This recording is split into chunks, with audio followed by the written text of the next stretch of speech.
Welcome to the Tech Egg. Don't get scrambled. Enjoy the video. You start by supporting the mounted object so the screws hold no load. Once secured, remove any trim or covers to expose the screw heads.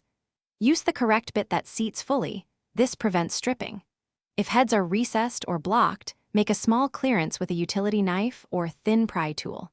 Apply penetrating oil to any corroded screws and let it work for several minutes.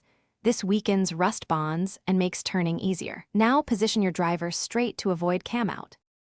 You begin turning with firm, steady pressure, short, controlled twists rather than fast jerks to avoid stripping. If resistance is high, tap the bit with a hammer to seat it, then switch to an impact driver to break the bond without slipping. For stripped screw heads, press a rubber band between bit and head or switch to a screw extractor. The extractor bites and backs the screw out. Once the screw backs out far enough, stop and support the object before fully removing it to prevent sudden drops. You finish by taking out any anchors left in the wall. Grasp toggle or anchor with pliers and rotate while pulling, or drill the anchor out if it won't come. Clean the hole and patch with appropriate filler.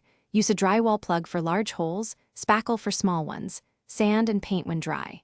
If a screw remains seized despite oil and extractor attempts, drill a centered pilot, use an extractor again, or cut the head off and remove the bracket and remaining shaft with pliers. If paint or drywall tears, Thanks for watching. Consider subscribing if I helped unscramble your problems.